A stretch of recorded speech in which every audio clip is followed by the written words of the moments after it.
I'm Kathy Miller, and this is my MAT 781 Professional Collaboration and Peer Coaching Week 5 SMART Goal presentation. I am meeting with my assistant dive coach for the team that I coached during the summer. This is my 21st season with this team and my 35th year overall coaching. I am considering retiring from coaching next year, and hopefully my assistant coach will take over the reins for me next year. Therefore, I'm coaching her to take over for me. So, I'm looking forward to another great season, and I'm hoping that by the end of the season, you'll feel comfortable taking over as head coach next year. You have a great understanding of biomechanical and kinesthetic awareness that is needed for successful diving. You also have shown a good understanding of the rules of the sport of diving and the psychology needed to coach athletes from the wide variety of ages that we have, and with dealing with the parents of our divers. These are all great characteristics, in my opinion, of making a good coach. You have shown a dedication to our sport and to the team, and I feel very confident in turning over the team to your leadership to continue the winning tradition that our team is known for, along with the development of lasting relationships that have been an integral part of the success of our team. I have identified 2 areas that I would like to work on together this summer to make you a more successful and great coach. These areas are team management and voice control. In reference to team management, I'm hoping that you will feel more confident in taking the lead role this summer to prepare you for being head coach next year. Since pool time is limited and very valuable, we need to spend as little time as possible doing the everyday managerial duties such as taking roll, making team announcements and such. So for my goal for you this summer, my SMART goal for you this summer, by the second week of the season, that you will display good classroom team management by getting practice started promptly within 5 minutes to take roll and do any team announcements. In order to maintain order and run an efficient large team, we have divers aged 5 through 18, and it looks like we're going to have about 65 divers this summer. It's important for a coach to be well organized and be able to manage and communicate well to the team for administrative purposes without taking up too much valuable practice time. What do you think? I agree. Okay, so I've set up some steps that I think that can help you attain this goal. Always have your attendance book with you. Have it organized before you come to practice. I always write myself notes. I love sticky notes, so if I have notes that I need to attend to specific different people, I'll sticky note it in my attendance book. Demand that the divers be quiet while you're taking roll, so that time isn't wasted by calling a name over and over again. Also, after you take roll, immediately give your announcements for the day, because you've already got them focused, and so use it while you can. Now, as for giving announcements, since we're dealing with athletes ages 5 all the way to 18, I always make a hard copy and give the athletes a hard copy of my announcements so they can give it to their parents, because a lot can be lost between me telling Johnny, go tell mommy such and such, and Johnny goes to dive practice, and what do you think he does after dive practice? Doesn't tell. Yeah, because he kind of forgets. That's just the mindset of a 5-year-old, a 6-year-old, 7-year-old, and I know some 18-year-olds that are like that. So, I try to type up weekly announcements. This year we have a new program that, in order for the parents to register their athletes, they have to register through this program. And this program enables me to send out announcements to the whole team through that process. I, however, am going to continue making hard copies of weekly announcements because of people who might not be technologically savvy. So some people just rely on old-fashioned paper communications, and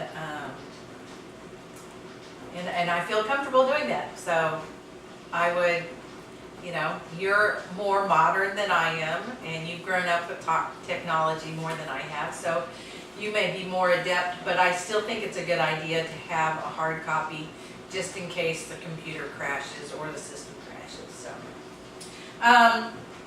and then the last step I would do to achieve this is in the first week or two, when the air and the water temperatures are so cool, and the kids don't really necessarily want to be getting in and out of the water and up and down off the board, take this time to really go over your procedures for practice.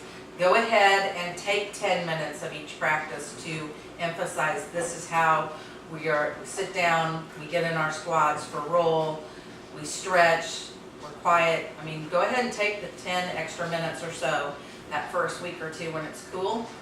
Then by the end of the second week, everybody's into that routine, and hopefully it should not take you more than 5 minutes to get all that stuff done. Generally speaking, by the second week, I can take roll while we're stretching. And I think that once you get used to doing that, I think you'll be able to do it. And I'm confident that you can do it. And so this year, instead of me occasionally giving you the attendance book and running things, I'm probably going to let you take the lead more times than not. So, what do you think about that? I think that's a great idea. Are you ready? I can take on this responsibility. Okay. All right, the other area that I think that you can improve on to make you a really good coach is to demonstrate the use of a good gym voice. And when I say a good gym voice, I'm talking about a loud, distinct, clear voice that can be heard across the diving well.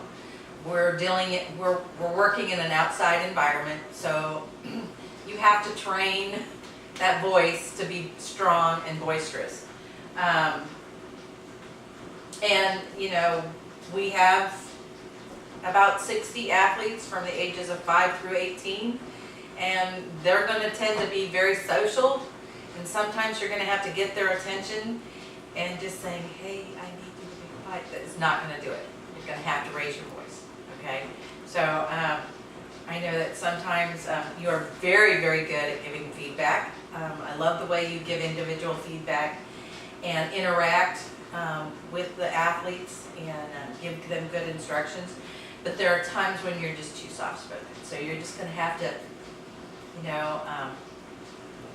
get away from that embarrassment that you might feel of being loud and commandeering. But I think you can do it. So you'll need to learn to have a commandeering and demanding voice at times to get the attention of these 55 to 70 kids that we may have at one time.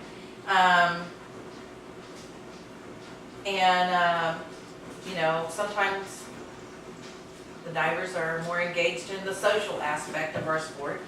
So you might have to use a boisterous, commandeering voice. You know that I'm all about making the team fun, because I believe that kids that are having fun learn more, and I think they do better. I think they practice better. So, but with a team this size, there's gonna be times where you're gonna have to rein in that social aspect of it. So, some clues to develop a commandeering voice is don't be shy to hear your voice. Don't be shy to hear it loudly.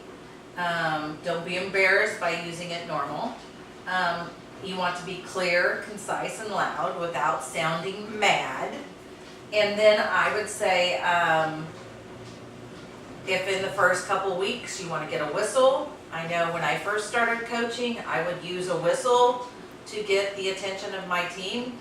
They would hear the whistle and then be like, and then I would say, I no longer have to use a whistle, okay? But if that helps you, you might want to do that. You don't want to use your authoritative voice too often because you don't want that to become routine. I try to limit how many times I raise my voice so that when I do, the team knows it's time to listen and pay attention. Okay, so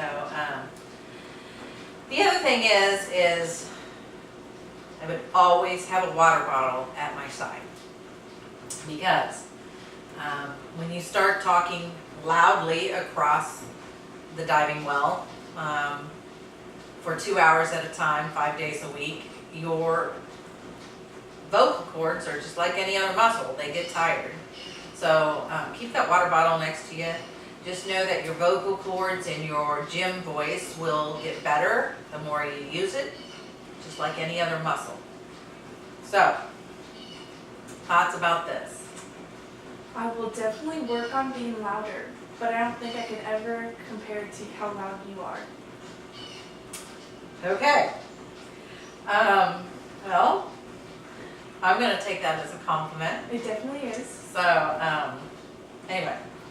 So, this year looks to be a very good season. We have a young lady on the team that just turned 5. And then it looks like Dakota's going to be our oldest. He just graduated from high school. So, right now we have 57 divers signed up. But I would say by Monday we'll probably be back up to 65, 70 kiddos for the summer.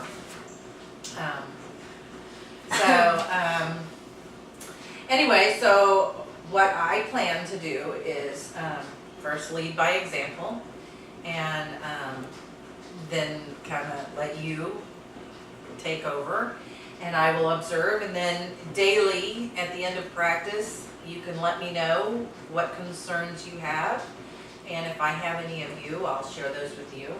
I think we'll go over these two goals that I've set on June 5th and June 12th and see how you feel like you're doing. So that sound good to you? That sounds great. So let's go to having a winning season. Yeah. And I'm excited. glad to see you back from K-State, and we'll see you poolside.